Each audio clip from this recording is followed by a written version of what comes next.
So today we're fortunate and grateful to have Robert Kuttner, a national treasure, as our featured guest. By way of introduction, Robert Kuttner is the co-founder and co-editor of The American Prospect and a professor at Brandeis University's Heller School. In addition to writing for The Prospect, he writes for HuffPost, the Boston Globe, and the New York Review of Books. He has received numerous awards as an economics journalist, as well as the Paul Hoffman Award of the United Nations Development Program for his lifetime work on economic efficiency and social justice. Many of you know Bob as a really good friend of the Wayne Morse Center, where he was a Wayne Morse chair 7 years ago, and a real favorite of our students and community. Kuttner has authored, by my count, Bob, you have to correct me if I'm wrong, 11 books. His latest book is a timely must-read titled The Stakes, 2020 and the Survival of American Democracy. You might also have seen Bob's recent essay in the New York Times on the recent stimulus bill and his call for aggressive and far-sighted public investment akin to World War II, but minus the war. I've asked Bob to start things off with 10 to 15 minutes on how to save our economic and democratic future. Bob, thanks so much for joining us. The floor, or maybe I should more appropriately say the Zoom box, is yours.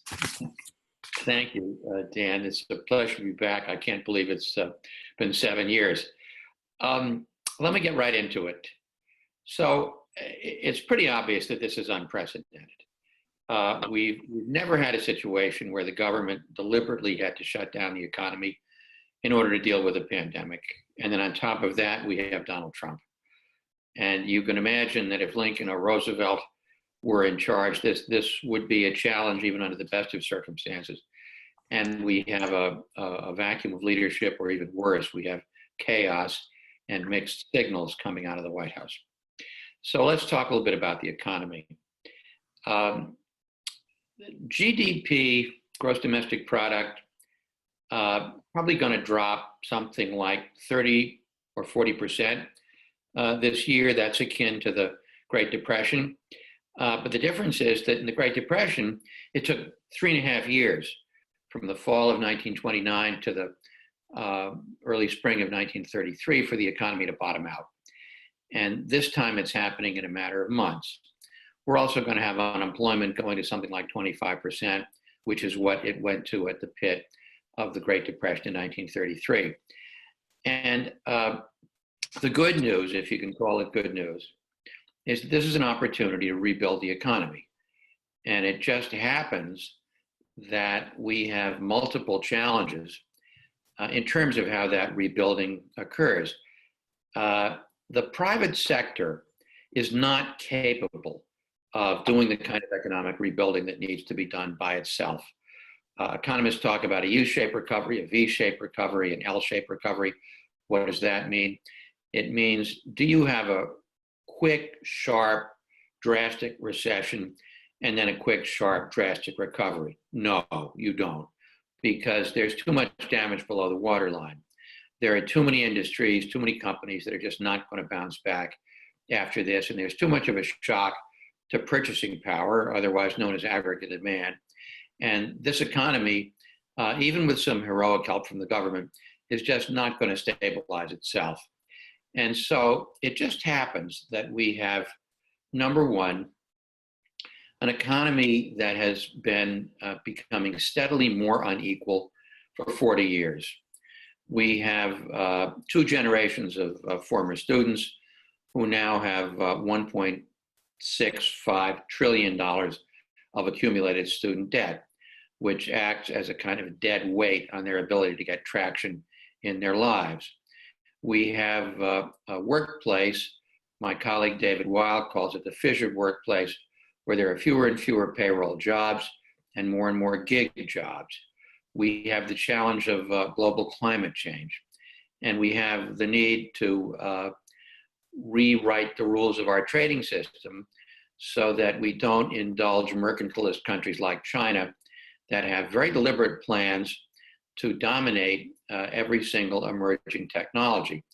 So it just happens that the moment demands a vast public effort comparable only to that launched in World War II, led by the federal government to rebuild public institutions, rebuild the role of government, rebuild all kinds of public options, rebuild 21st century infrastructure, and have that be green infrastructure. And in order to have that kind of benign economic nationalism of the sort that we had during World War II, which competes with Trump's kind of neo-fascist, anti-foreign economic nationalism, you need a very, very large-scale coordinated federal effort that uses a kind of dirty word in the United States, which is planning. The only time we've allowed ourselves to use planning has been in the context of mobilization for war and to some extent during the Great Depression. And to this day, we still live off of the far-sighted public investments of the Great Depression. In the Northwest, obviously, the great dams, the great public power systems, the great bridges. And there's no reason why you can't do that. We did that to an even greater extent during World War II. We also need to do it, by the way, for public health services. I mean, any country that is not capable of providing enough respirators and ventilators and respirator masks is not a first-class country. And it was just reported today that the Senate can't reopen because they can't even find 100 test kits to test members of the Senate for the coronavirus. And one of the things that has been exposed as we have learned more about this virus is the vulnerability of the United States to a term that most Americans did not even appreciate until they got a kind of a crash education. And that is the vulnerability of supply chains. What's a supply chain? Well, it turns out that many of our products, even products that are vitally necessary to our health security and our national security, rely on tiers of contractors and subcontractors and subcontractors that are strung out across 20 or 30 or 40 countries. It's not only masks and ventilators that are mostly made offshore. 90% of our prescription drugs come from China. This is not a country that wishes us well. So this is an opportunity to go beyond the public health needs of the moment and reclaim these supply chains, reclaim domestic manufacturing, do it in the context of a massive public works program that will rebuild public infrastructure, have it be green infrastructure, and along the way, reclaim American manufacturing, reclaim American jobs, and reclaim American leadership for the next generation of advanced technology. This is a kind of benign economic nationalism. It's not anti-foreign. It's just directed to rebuilding our own economy so that we can have good jobs.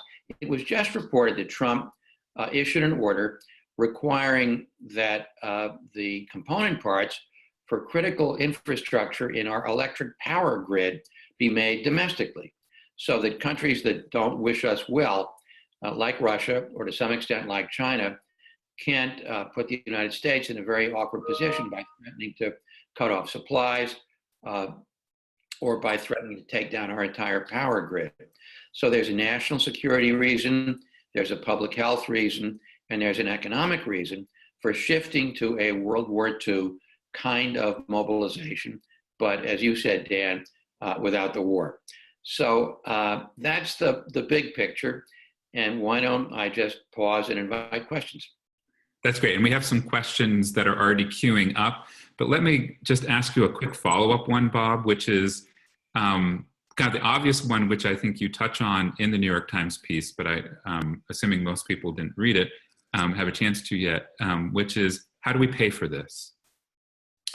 Well, the other really wonderful thing about this, and I guess I'm a congenital optimist and I look for silver linings, is that we're going to get a re-education in deficits and debts. So the conventional wisdom has been, oh my God, we have to worry about the size of the national debt, we have to worry about the deficit, we have to worry about the ratio of deficit to gross domestic product. So what's going on right now? Well, the first thing that's going on is that the federal government is spending massive amounts of money, and the Congressional Budget Office had projected that the deficit for fiscal 2021 is going to be $3.7 trillion. and that the debt to GDP ratio is going to be between 110 and 125%. That's about what it was after we came out of World War II. Now, please note that when we came out of World War II, that was the eve of a 25-year boom. It was the greatest prolonged boom in the history of the United States. And it was a boom in which the economy not only grew, but it grew more equal. So having a high debt ratio per se needn't be harmful. And of course, the other thing that's going on right now is that interest rates are effectively zero. So if you have to borrow money, this is a terrific time to do it. Bondholders are willing to lend the federal government money for 30 years, 30-year treasury bills at about 0.5%. Well, what a great time to borrow money. And we could borrow money to reclaim American democracy, rebuild public infrastructure. The other thing that's going on is that the Fed, the Federal Reserve, is going into money markets and just like a vacuum cleaner, taking underwater bonds off the hands of corporations, off the hands of hedge funds, private equity companies, in order to keep the financial part of the economy afloat. I just wrote a column today saying, well, gee, if they can do that, why don't they go into the market and buy $1.6 trillion worth of securitized student loans and declare a jubilee and declare complete debt forgiveness for student loans. So I hear students cheering. Yes. So the whole rule book on how you think about macroeconomics is being rewritten in this kind of a climate. And somewhere shining down is the spirit of John Maynard Keynes, because if he were with us, he would say, this is exactly what we should be doing. Great. So I have a question from someone who says, are we capable of rebuilding the economy in a fair way when the labor union movement is at an all-time low in numbers and influence, which is a perfect question for May Day. Yes, and happy May Day. Well, some interesting things are going on with the labor movement. So you had a couple of hundred wildcat strikes where workers walked off the job because they felt their safety was being impaired. You had Donald Trump issuing this executive order demanding that the meatpacking plants be open. Now, there are 4,000 workers in meatpacking plants who have the virus.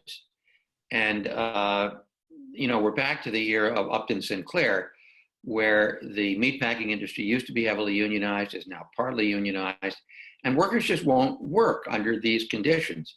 So it reminds you of King Canute, who ordered the tide to recede, and the tide didn't oblige him. And I don't think the packing houses are going to oblige President Trump.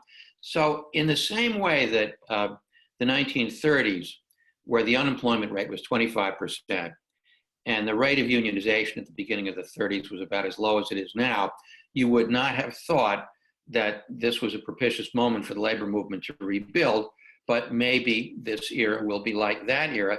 And that, of course, depends on, number one, electing Joe Biden president, number two, on whether Biden is as good as his word in terms of his support for the labor movement. And recently, he's put out some very good stuff on his support for the labor movement. So again, if the stars align properly, you could see this as a moment of progressive resurgence. And if you look back at American history, sometimes things fall into place and sometimes they don't. We got lucky with Lincoln. Teddy Roosevelt made a huge mistake when he declared, after he was elected in his own right in 1904, that he would not run for another term. He could have been Franklin Roosevelt 30 years earlier if he had not made that decision, which he regretted all of his life. Barack Obama could have been another Roosevelt, but he chose to throw in his lot with Wall Street. Lyndon Johnson could have been another Roosevelt, but it all fell apart because of the decisions he made on Vietnam. So this is one of these moments that could go either way. It could be a moment for the further erosion and destruction of the labor movement, or it could be a moment for rebuilding the labor movement. Mm-hmm. Great. So we have a question from Margaret Hollick. Margaret is interested in your opinion on the activities of the Fed in particular. And she asks, is their lending program sustainable, and for whom is it most effective? Could they do more for and workers? Hi, Margaret. Yeah, who controls the Fed is a crucial question. And the current chair of the Fed, his term expires in 2022. So if Biden is elected president, if Biden appoints a progressive as chair of the Fed, all of this incredible lending power to create credit that the Fed has could be used not just to benefit Wall Street, which is the way it's currently being used, but it could be used to write off student debt, could be used to create infrastructure bonds, 50-year infrastructure bonds, where you could have a multi-trillion-dollar infrastructure program. The Fed could provide the credit for that. So this is another one of these areas where it could go either way. But the Fed demonstrated in the 2008 collapse that it could create over $4 trillion worth of credit out of thin air to keep the financial sector afloat. Now it's going to create about $9 trillion out of thin air. And when the economy is depressed, this again is Keynes 101, you can do that. There's something called modern monetary theory, which basically says that your ability to borrow money and your ability to create credit is limited only by the productive capacity of the economy. The point at which you have to worry about inflation is the point at which the economy bumps up against its capacity limits. We are so far away from that the last thing we should be worried about is whether the Fed is creating too much credit. And as Margaret indicates, what we precisely ought to be worried about is for whose benefit the Fed is creating credit. I mean, you still have corporations doing stock buybacks, which have no earthly purpose except to pump up the value of their shares. That's a signal that the private sector has run out of places where it thinks it can productively invest. And that's a signal that you need more public investment, more public sector investment. Boeing is getting bailed out either by the Treasury or by the Fed, not just because of the pandemic and the economic collapse, but because of really dumb decisions that management made. Government ought to take an equity share in Boeing. It could hardly do worse than current management. Government ought to take an equity share in a lot of these companies that it's bailing out. Great. So we have a question that one of our questioners wants to know what options will be possible for repealing or modifying the 2017 tax cuts and the tax changes benefiting large companies and the super rich that have been enacted as part of the economic recovery, in quotes, during this pandemic crisis? Well, of course, that entirely depends on whether we elect Biden president and whether we elect a Democratic House and Senate. Obviously, the $2 trillion tax cut, almost all of which went to the very wealthy and to corporations which didn't need the money, had almost no stimulative effect. And when larger deficits are the result of tax cuts that benefit wealthy people, Republicans don't seem to mind them. Republicans only mind them when they're the result of public spending that benefits everybody else. So one of the first orders of business would be to repeal that tax cut and then take that $2 trillion and spend it on real stuff that benefits regular people. And that's a function, obviously, of whether Democrats have the votes and whether Biden turns out to be a progressive president. And I think there's going to be a huge contention, there already is, within the Biden camp over who the personnel are. I mean, I've spent the last month trying to out people who should not be reappointed by Biden, the worst of whom is Larry Summers. And Summers has managed to worm his way back in, and he's part-time advising Biden. And Biden is casting a very wide net. He wants a big tent. And as I said in a recent piece, it's fine to have a big tent, but you got to be careful of who the tent pole is. And because Biden is 77 years old and relies rather heavily on advisors, personnel really is policy.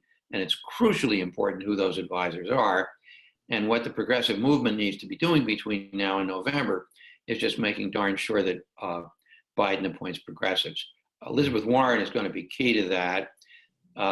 She's being courted to be on the short list of vice presidential candidates. She has the ability to go over the head of these advisors to talk to Biden directly. And I think between Warren and Sanders, the progressive grassroots movement, the labor movement, either will or will not be reassured that Biden is going to be a progressive president. Now, I am not one of those people who says that if Biden doesn't give us, the right assurances, we ought to vote for God knows who or stay home. I think the stakes are too high. But on the other hand, in the meantime, we ought to work like hell to let Biden know that if he turns out to be another conventional Wall Street Democrat, that we can't control the entire progressive movement, and he won't get the excitement, the turnout, the mobilization that he needs to win big and take the House and the Senate with him. So since you've been talking about Biden, we have an anonymous questioner who is trying to imagine what happens with what you're suggesting if Trump wins again. Just to give their exact words, how can this rebuild of the economy happen if Trump wins again? What is the role for states and local governments? Well, if Trump wins again, the American experiment in democracy is probably over. And I wrote a book called The Stakes, where I sketch out exactly some of the things Trump might do in a second term. I think the good news there is that Trump has made an even bigger fool of himself during the pandemic than he did during his first 3 years. I think Trump's Lysol moment just really scared off a lot of people. I think his mixed messages on what states ought to do in terms of reopening the economy, that has backfired. I mean, you see these relatively small groups of demonstrators in Lansing, Michigan, and in a few other states, infecting themselves by standing in demonstrations cheek by jowl. But 88% of the American people, including 3 out of 4 or 4 out of 5 Republicans, think the social distancing, the slow, gradual, prudent pace of reopening is a good idea. So even though he's got his own militants, most American citizens think this is crazy. And he is starting to drop in the polls, and that makes him even crazier.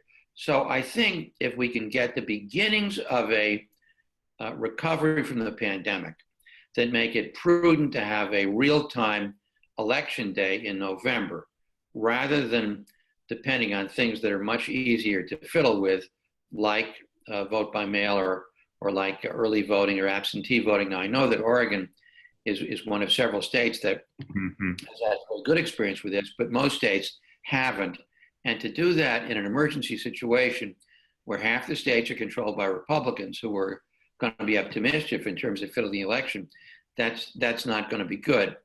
I do think Trump is losing public support at such a rate that it will be very difficult even for Trump to steal the 2020 election. And it's almost too depressing to imagine what would happen if Trump were reelected.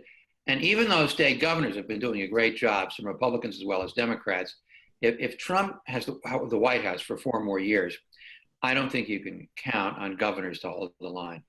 Mm-hmm.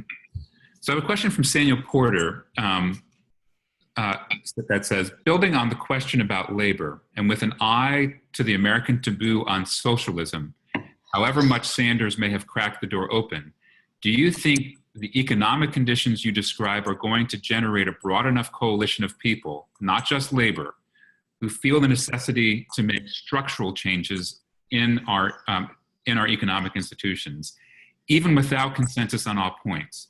Are the current economic conditions enough by themselves? If not, what else is needed? For example, a social movement?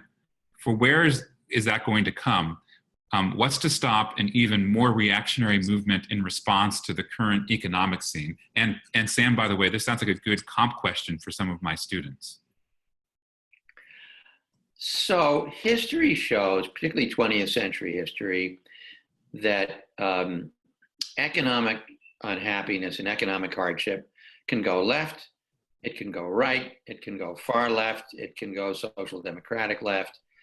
And my previous book was called Can Democracy Survive Global Capitalism? And my point was that the right-wing populist upsurge was the result of moderate left parties dropping the ball and joining the neoliberal consensus. And that describes Clinton, it describes Blair in Britain, it describes Schroeder in Germany, where they all joined the corporate globalist consensus. And ordinary people felt that the good life was getting further and further away from them. And they started backing right-wing neo-fascists. So the cure for neo-fascism is progressive populism, is a president who actually delivers the goods to ordinary people. And my most recent book really talks about the fact that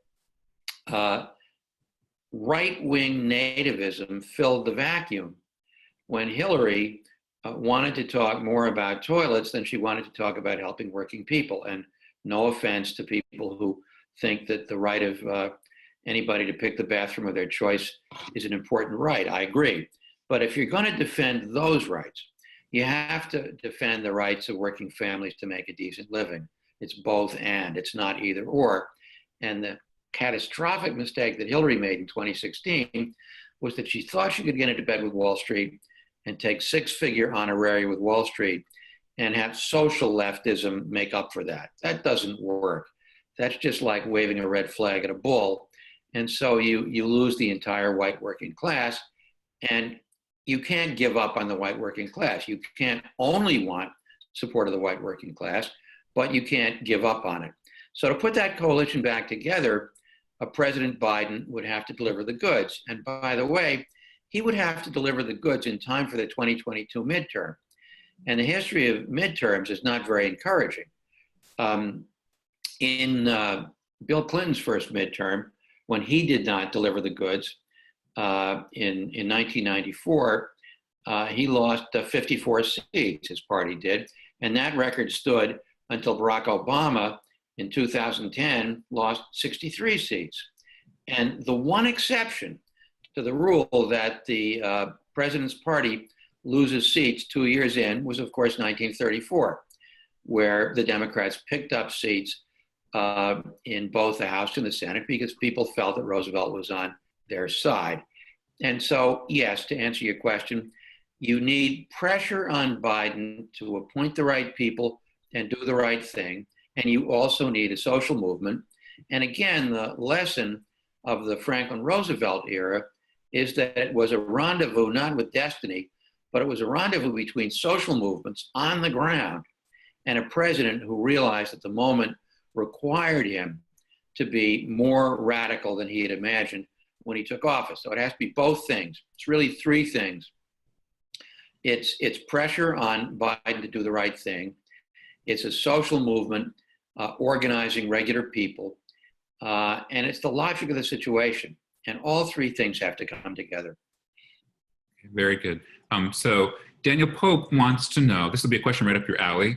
Would you like to see Warren as vice president or as the VP choice, or would that put her in the less strategic position than she would otherwise have in a Democratic controlled Senate? So you want to see her stay a senator or become a VP choice?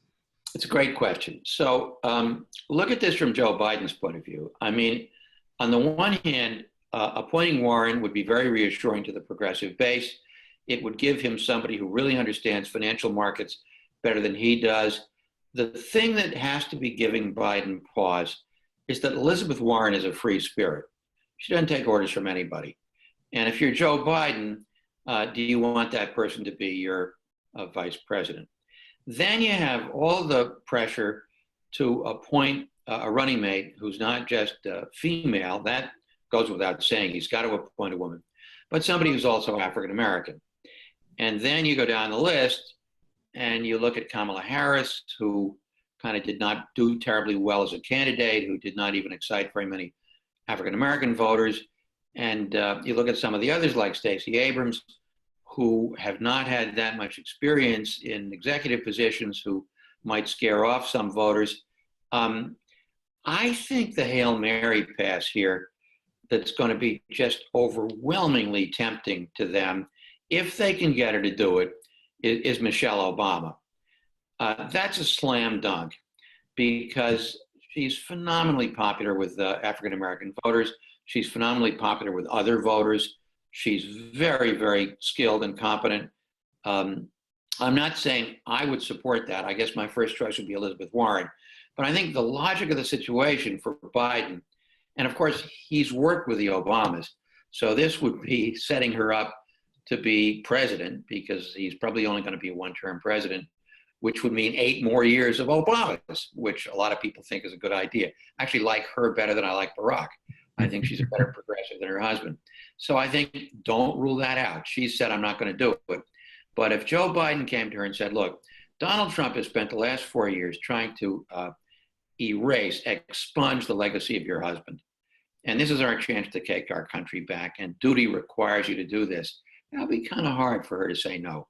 So I think if I had to make a bet, I would bet that it would either be Warren, who I would love, or Michelle Obama, who would not be too bad.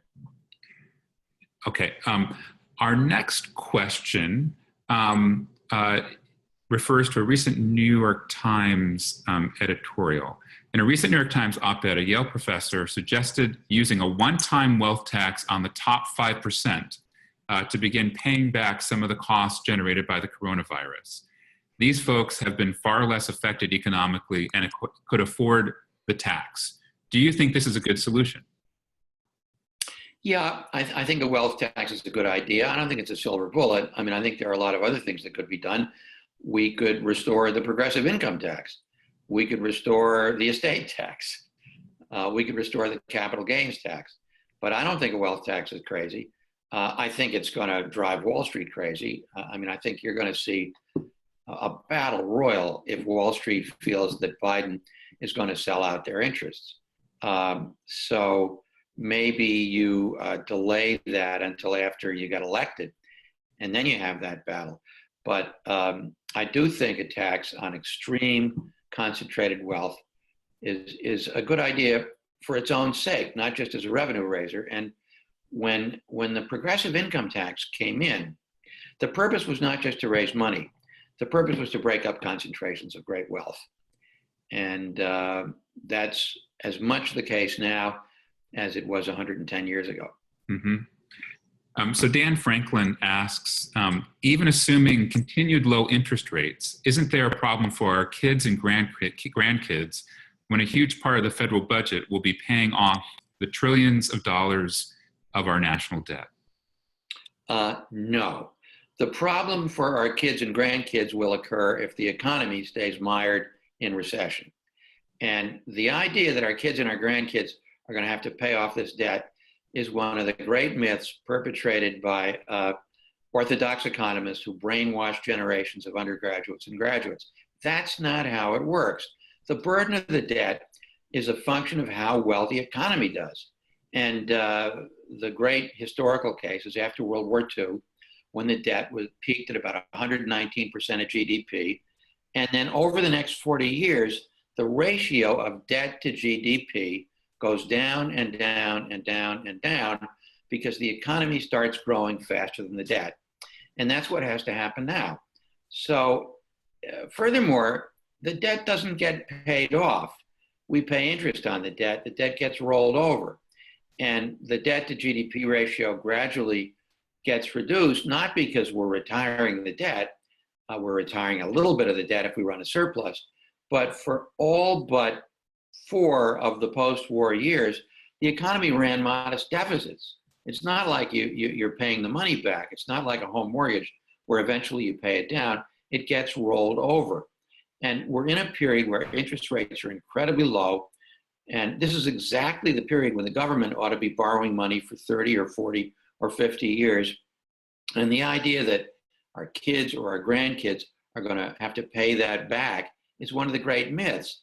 I mean, I was I was a grandchild of the people who incurred that debt in World War II. I didn't have to pay it back. I had a great life. I've had a great life because the economy was growing well during the years when I was getting started in my career. So please read your Keynes, read your economic history, and just jettison that premise. Okay. We have a question wondering about what you think of the brewing business versus labor legislative showdown for the next congressional legislative package. So, you know, in terms of the next stimulus round, any thoughts on what's likely to happen, what should happen? Well, I think the big fight is going to be over the huge hole in the last package, which was aid to state and local governments. And I would like to think that Mitch McConnell has miscalculated, because there are as many Republican governors as there are Democratic governors, and they are really hurting. The constitutions of every state except Vermont prohibit states from running annual deficits. So if you have a shortfall in your revenues because the economy has gone down the drain and people aren't paying as much income tax, people aren't paying as much sales tax, you have to cut spending in direct proportion to the cut in revenue. Only the federal government can make up that money in the short run. I don't know if McConnell can withstand that pressure. So McConnell is trying to do a deal where he says, okay, I'll trade that off for a provision that would protect companies from liability incurred if their workers got sick, or if consumers got sick, or if something happened as a result of the pandemic. I think Pelosi has a much stronger hand at this point than McConnell. We'll just have to see how well she plays the hand. And the other obvious thing is that these unemployment benefits are not reaching an awful lot of people who need them, because the system is broken, because states, particularly Republican states, cut back the capacity of these state unemployment offices, and because it's done in a very convoluted way. Instead of doing what the Germans have done and the Danes have done, and even the Brits under Boris Johnson have done, where the government gives money to corporations and other employers to keep their people on the payroll, we've got this convoluted system called the Payroll Protection Act, where it's a forgivable loan that involves the Small Business Administration. You got to go to a bank to get the loan. Then the feds top it up. It's a complete mess. So the money is too paltry. The way the program is being carried out is convoluted. And again, I think because so many people are hurting, I don't think McConnell can withstand the pressure to say, well, the hell with them. I have two questions that I think are related, and Chris and Betsy, you can tell me later. Chris Allman asks, since the GDP also measures negative externalities like change in pollution that impact the poor disproportionately more than the wealthy, do you recommend new economic measures consistent with modern monetary theory that will keep our electeds accountable and our species alive? And Betsy asks, or notes, a continuously growing economy is not sustainable on our finite earth. How do we deal with that reality? Okay, so two separate things. Modern monetary theory is the idea that you really don't have to worry about deficits as long as the economy is not at capacity. But I think you're referring to the idea of alternative measures of economic well-being. And I'm all in favor of that. I mean, that's been a movement that's been around for 30 years to replace GDP with a more accurate measurement of the economy's bads as well as the economy's goods.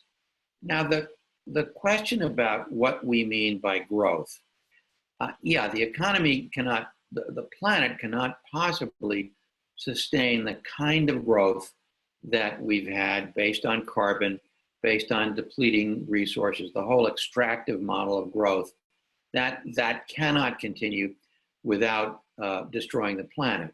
On the other hand, it's possible to bring the good life to most people without an unacceptable toll on the planet if we rapidly go to a sustainable post-carbon economy. And in fact, if you go to all solar or all renewable, not only is that cheaper and more sustainable, but it's more resilient. And so there's a case where you are not only more prosperous, but you are helping the planet survive. I think the thing that progressives don't like to talk about in some circles is population. There's no way the planet can sustain 10 or 15 billion people, especially if they expect to live in anything like Western living standards. And the pandemic shows that if we don't address this proactively, Mother Nature will. So the question of what we do about population, which is an awkward subject in some progressive people circles, because it connotes euthanasia, not euthanasia, but it connotes, I'm groping for a term that I can't remember. Help me out, Dan, if you remember the word. It connotes eugenics. Yeah, I wasn't sure if you were going to use kind of eugenicist notions of. Yeah, it connotes eugenics. Yeah. It connotes arguing that, well, Africa is just going to have to depopulate. And who is the West to tell Africa that Africa has to depopulate? So there's an ugly version of this. I think there's also a benign version of this. But if we had been serious about population growth 2 generations ago, that would have been one way we could have prevented the planet from reaching a level of unsustainability. And so you have 2 separate variables here. One's population, one is carbon intensity. At least we can drastically get rid of carbon over a much more abbreviated period.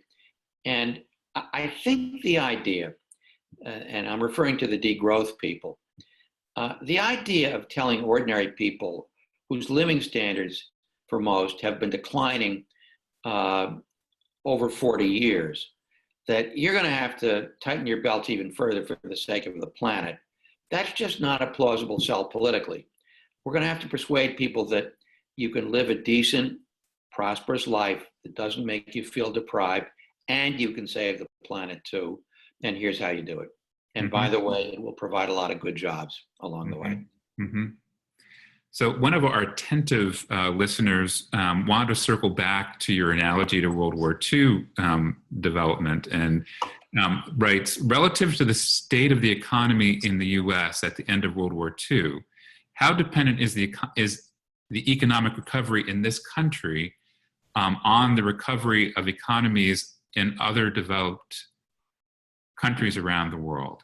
So I think they're getting into economic dependence and globalized economy with that question. I think we need to deglobalize. I think we need to reclaim more of our own economy, and I think other countries need to do that. I mean, in 1960, which was the peak of the post-war boom, trade was about 5% of GDP when you added exports plus imports. The idea that our prosperity is reliant on trade is one of these great myths that is perpetrated by neoliberal theory and by people on Wall Street who benefit from a particular kind of globalization. I'm not against trade, but I think trade has gotten much too much primacy in the whole model of the last 40 years. And so if we want to rebuild our economy, a lot of that is going to have to be domestic. And that means that one country is less able to drag down another country. This was the lesson of the Bretton Woods system of 1944. The idea was countries should have enough sovereignty to plan their own economies. This was Keynes' other great contribution. And I think we need a kind of 21st century version of Bretton Woods. Okay, very good. So we promised we'd keep this to 45 minutes. So we have reached our bewitching hour, which anyone who's watching on screen can tell that Bob has graciously done this 3 hours later than us, because we can tell that the sun has gone down on your end. We're still sunny here in Eugene. But let me ask this last question, Bob. which takes us to your great recent book, The Stakes, which was meant to be the plug for the book is it was an urgent message to a beleaguered Democratic Party and distressed voters. And so I wonder if you were going to write, a short postscript to the book right now, circa May 1st, 2020. What would you write? Do you see the party as beleaguered right now and voters as distressed as ever? Were the things that you were writing in the fall of 2019, do you think they've kind of held up, or are there things that you would say differently now that Biden has gotten the nomination, essentially? Well, it's a good question. The most important postscript would be that the pandemic makes all of this even more urgent and raises the stakes. Now, I had written this in the hope that somebody like Elizabeth Warren would be the nominee. Now that she's not the nominee, I hope that Joe Biden will be as much like Elizabeth Warren as she possibly can. And the stakes of taking back the country and taking back the Democratic Party are even higher than they were at the time that I wrote this. But the policy recipe and the political coalition recipe, that still holds. It holds in spades. Excellent. Thank you. I wish we had our normal audience so we can all give you a standing ovation at the same time. I can't thank you enough for doing this. Pleasure. We'll do it again. That sounds great. We can't wait to have you back to do this. For all of you who had a chance to be here live, thanks for joining us. We plan to have another event coming up on May 13th featuring Dr. May Nye, who was someone who you know well from visiting us very recently. And there's been questions already about how we can get access to the recorded version. And so Abby I think she's responding on the chat box, but we'll also, you'll have information on that on our website. So Bob, thank you again. Hope we didn't post some dinner for you. Thanks. Thanks to the students, by the way, for terrific questions. I really appreciate it. Absolutely. Thanks for having me, Ken. It was great. Be well. Stay safe, everybody. Take care.